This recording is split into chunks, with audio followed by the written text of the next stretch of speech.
ครับมาดูพายุฤดูร้อนนะฮะถล่มฟาร์มครับผม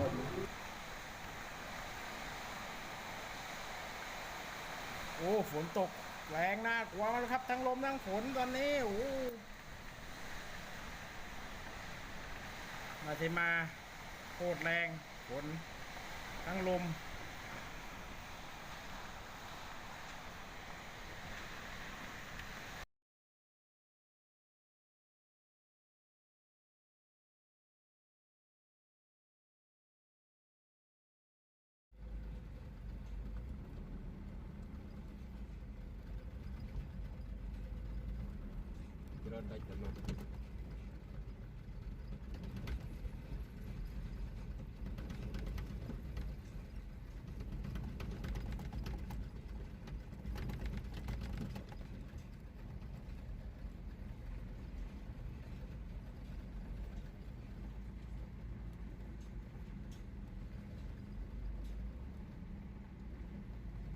หลุดรอยต่อเลยว่านี่หลักหมูเนาะ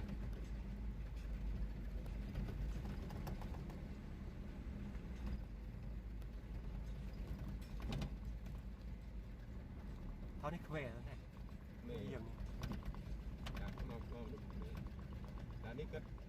เด็กเพื่อเด้อมองมือ เตาเผาครับเละ สถานการณ์100%เหลืออยู่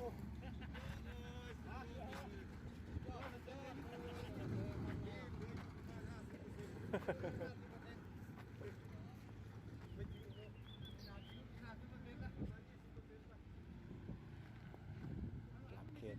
คน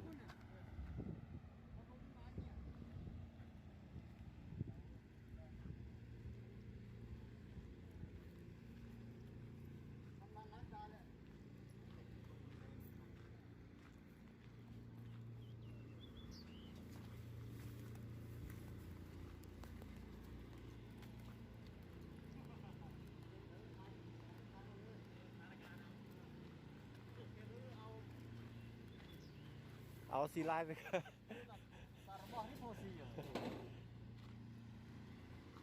นี่ยเห็นว่าผู้จัดการบอกว่าให้ใส่ลวด ใส่ลวดเหมือนตามนั่นน่ะ แล้วก็แผ่นนี้ก็เอาใส่ข้างล่างแผ่นเดียว กันหมา ครับให้ใส่แบบโนอน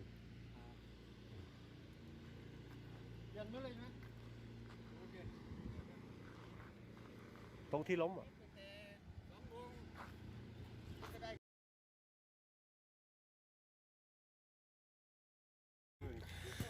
ดูครับขนาดพาเลท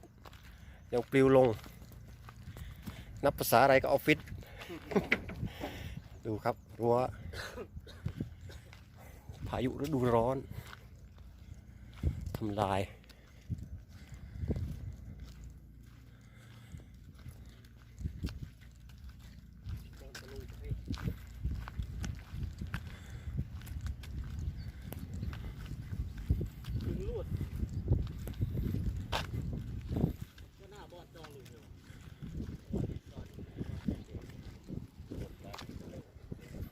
ทางนู้นไม่เป็นไรครับเป็นแผ่นเดียว